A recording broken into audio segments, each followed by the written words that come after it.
So if you guys remember, we did a how to pick the right BMX bike because you just started. So you have picked your BMX bike, you've gone out there, you have shred with it, you have destroyed it, and now things are happening to the bike. And you might ask yourself, oh, you know what? Did I choose the right bike? Did I get conned into buying a junk bike? My bike is a piece of crap. But no, it isn't. You gotta remember, these bikes are not like beach cruisers where you just go and get on it and ride it and go to the liquor store or go to the ice cream store. These bikes are meant to be thrown around, falling down, break things. So things are gonna happen. So these are the things that we're gonna explain about that could happen after you buy these bikes. We have the Kink Curb. The reason why I select the Kink Curb is because it is one of the most affordable bike at $289. It is the bare essential bike. Standard headset, standard American bomb bracket with loose balls, all that. It's basically something to get you rolling. The person that should buy this is somebody that just pretty much learned how to ride, barely learned how to bunny hop. Now there are some people that are on a budget. They know how to do things. They're not bunny hop, they're not jump, not even know how to tail whip. But they're on a budget and they're gonna buy this bike. The better you are at those kind of things, you wanna steer away from this. But if you have to, then you're gonna go with this. These are the stuff you're gonna run into. So one of the first thing I've noticed, people come in, they go, hey, you know what? The wheel's moving. The wheel, when you feel it, you kind of feel that little back and forth tic-tac. My wheel's blown. This bike's a piece of crap. No, it's not. It's real simple. If you look inside here, there are two nuts. One is a jam nut, one is a cone nut. All you have to do is adjust those. It comes loose or it breaks in. All you have to do is use some cone wrenches and adjust it. We will get that into a more in-depth video at another time. That's real simple, it's not broken. The other thing is, hey, you know, my wheel's making really funny pinging noise. All it is, again, the bike is being used. The spoke, you hear this? It's coming loose, but it does it more as the spoke come more and more loose. So when you're turning, the wheel's trying to flex, you're gonna hear that. It's simple, bring the bike in. Again, we stress buying the bike from a legitimate BMX dealer. Don't go buy a BMX bike at a place that sells mainly beach cruiser and baskets. They're not gonna know. Bring it in. We're like, oh, we know exactly what's wrong. We're gonna tighten the spokes, done. Again, we're gonna get into a tutorial sometime in the future. You guys let us know which one we should do first. But we'll get into how you can do this at home or how you do it yourself, help your friend out without going to a shop because there's no shop. And besides, you know what? I think it's like $5 to get this thing done. It's easy, but you can't, we will get into a video. The next thing you're gonna experience, I was riding one day and my bar moved. This whole time I've been riding and there's nothing wrong, and all of a sudden one day my bar moved. You know what? That could mean a bunch of stuff. That doesn't mean that it's junk. We had a customer come in going, you know what? I don't like this brand of stem because it moves. And we're like, wait a second. I know a guy that rides really good, he's on it, it doesn't move. You gotta kind of think it might be the mechanic that worked on it before you guys got it because they didn't tighten it right. They could actually over tighten it. If they over tighten it, they're gonna crush it. But with anything, eventually things will come loose. For example, your shoelace, sometimes they come loose. Does that mean that shoe's a piece of junk? No, it just means it comes loose. So when you see it move, don't stress. But the thing you don't want is you don't want to go and try to like bend it back, you know, push it back, or you see some of those guys, they sit there, they try to hit it down on the ground. When you do it like that, basically what you're doing is inside your bars, there's knurlings. You're sanding the stem down, and you're gonna make matters worse. When it moves, get a number 6 wrench, loosen it up, move it back to where you want, tighten it back up. That's it. It's a simple fix. The next thing you're gonna also experience around this area is, why is my fork it has a little bit of movement? Again, things will come loose. The headset will come a little loose when it breaks in. If it comes loose, all you do is loosen these bolts, these pinch bolts, and then up here is the compression. Give it a tight. Remember, righty tighty, lefty loosey. So you want to go tight by going to the right, just a little. Check it out, see if it moves. If it doesn't move anymore, then snug it up. Keep this in mind. Always loosen these first before you touch this. And that's simple. Hey, you know what? My crank is moving. Again, guys, I'm gonna say this throughout the whole video. Yeah, Alfredo, it's video. Okay? It's gonna come loose. Guess what? It's not that hard. Since this bike comes with an unsealed bottom bracket, if you guys aren't familiar with what unsealed bottom bracket is, look at this over here. You see all these nuts and bolts over here? That's what unsealed is. When you have sealed, you don't have any of those nuts and bolts. Why would you buy something that's unsealed versus sealed? Because it's more the price. But again, something like that, we get more detail later per your guys' request. Hey, can you get into more detail? Request to Nate, request to the come up. Hey, we should do it. We would be happy to do it. But for now, we're gonna do this real quick. This thing's real loose, no problem. You bring it back to the shop, or again, the bottom bracket, all these nuts and bolts, they're a gigantic version of what happened to the front wheel. It comes loose, so you're gonna loose the jam nut, which is on the outside, and then basically this giant cone nut right here. So you tighten that up, lock this in, and it's fixed. Again, we don't have time to sit there and explain it, but we could explain that if we get enough requests. My chain, what's wrong with it? It was really tight before, now it's just dragging. Your wheel's gonna come loose. If you're grinding, every single time you hit the peg on the ledge, it's gonna cause movement on this. It's gonna cause an impact. Eventually, this is gonna come a little loose. It's gonna slip. The chain's gonna move. Chain's gonna move, it's gonna fall off the sprocket. Oh God, my bike's a piece of crap. No, it's not. Get off the bike, put the chain back on, loosen this bolt, push the wheel back. I see some of you guys using a wrench, using hammers, a lever to do that. Whatever you guys use. Again, if you guys think that's gonna be a good tutorial, how to tighten the chain, how to get your chain tight by using all those DIY, we'll get into that. But basically, loosen it up, pull the wheel back, lock it up, chain snug. Simple. Why does my bike stop braking? It's not braking.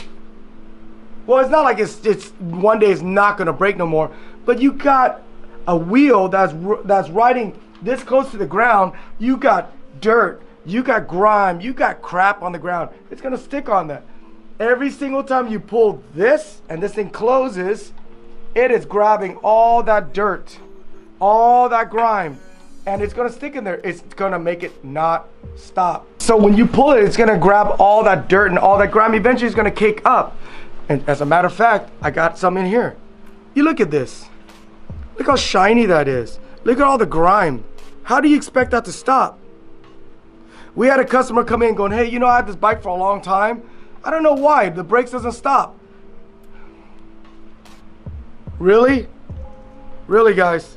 How do you expect this to stop? This is not going to stop. These two things are not going to stop. So what you do is you go in and you clean it.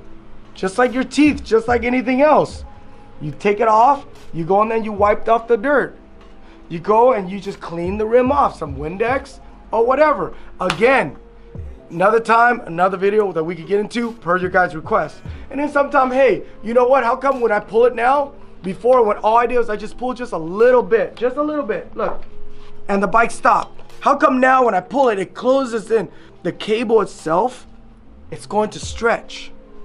It's gonna stretch. It's just like you buy new shoes. The first day is real tight, next day, a couple of months later, it's gonna become loose. So when that happens, all you do is do this. Look, you look at this, look how much it's pulling. I'm gonna turn this, and look, now look at that. Lock this up. Now, it's snug. It's that simple. No, my bike is junk, my bike's no, it's not, dude. Just calm down. My bike doesn't feel fast. I mean, think about what do you mean your bike feels fast? Your bike's not supposed to go fast unless you go. But in a sense, it kind of makes sense. If your tires are very, very low, when you ride it, your flat tire is going to absorb all your speed. So it's not going to feel like a brand new bike. We've had people come in and go, you know, my bike feels really just junky, really slow and sluggish. We feel and the tires are like at 20 PSI, 30 PSI, no problem. We go and we pump it up to 65. If the tire could go up to 100, we pump it up to like 80, 90. They get on there, they're like, that is it? That's all you have to do? That's all you have to do. Pump up your tire. and you're gonna feel your bike gonna feel like a brand new bike. But make sure you follow it. Like this one right here, it says 65 PSI. You don't wanna go up to 100 on this. And the one that says 100, you don't have to go up to 100. If it says rated at 100, you could go to 65. You go up to 80, you go up to 90. Same thing with this. But 65, I would say, is the optimal PSI. If you go any lower, yeah, you know, you get some of those guys that ride like 40 PSI. You know, you're gonna tire ride rails a lot easier, but guess what? It's gonna make you go a little bit slower. It's gonna make your rim dent a lot more. But we'll have time on another video to tell you about all that. Other real simple fixes, guys. Lube your bike. Don't go out there and just like go spray, go get WD-40. No.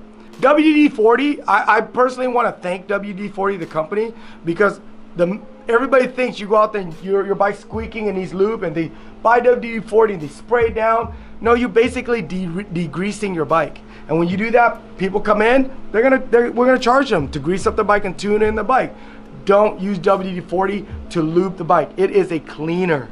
You're gonna spray it, you're gonna clean it, wipe it off, and then put the lube on. But you guys would be amazed. When the bike comes in, it feels like really rough, really sticky, no problem. Put a little bit of lube right there where the hinges is.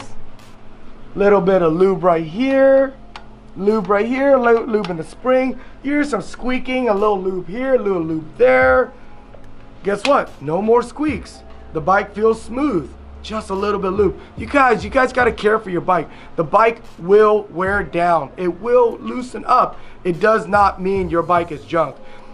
Here's a story for you guys. We actually had a customer that bought one of these. And remember, I said this is the most entry. And then they went out and their friend completely built a custom bike that was like 1,500 bucks. But the cheaper one, the more entry level one, was more dial after like 5 or 6 months. And the other one was just junk. Because the kid that bought this, the rider that bought this, constantly bring it in and we tune it. We adjust it. The other guy never took care of his bike, so his bike fell apart. When this bike still feels like $1 million. So remember, it's not the bike.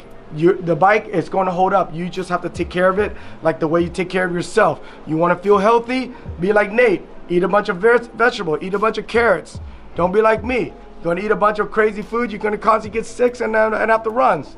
So, you know, some of you guys might be thinking, wait a second, you know, I don't have a loose bearing wheel. So I don't have the jam nut or the cone nut. Mine is sealed, you know, but mine does that little ticky-tack movement. So this is the Fit Ethan Courier. It's sealed, and if you look, it doesn't have the jam nut or the cone nut. So what I do, no, if you look carefully, there is a jam nut, but there's no cone nut because it's sealed bearing. It will break in. Real simple. All you do is go and tighten that jam nut. Go to the right. Remember, righty-tighty. So you go there and it's snug. Same thing with the bottom bracket.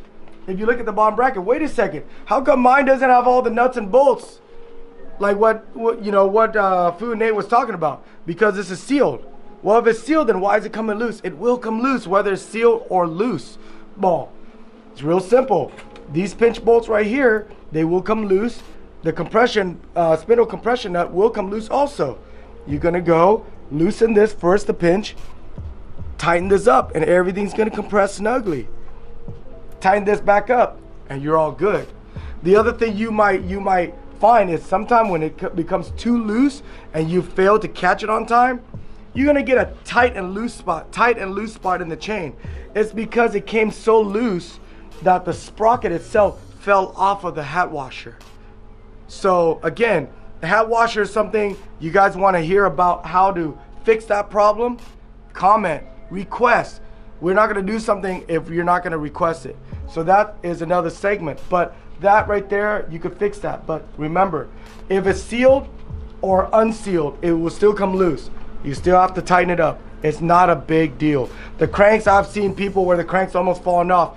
Oh, I'm going to buy a new bike. No, you don't. Bring it in. We'll loosen this up. Compress this thing in, drip a couple of oil in there, and the bike feels like brand new.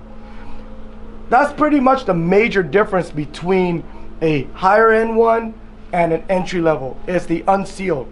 This one's an unsealed hub, sealed bottom bracket, unsealed. But the care for it is going to be the same. Everything's gonna come loose. Majority of the parts that I described to you, what you have to do, the simple fix, it's the same thing. You want to feed your bike the right thing. You want to take care of your bike so it rides good. Okay? Not like me. You're gonna feed it something bad, it's gonna have the shits. You know, it's not gonna work right. But more of the story is take care of the bike. The bike itself is not gonna be junk. It's junk because you made it junk. You have some advice, call a shop. If the shop don't want to give you an advice, the hell with them. You want to support the shop that's gonna support you.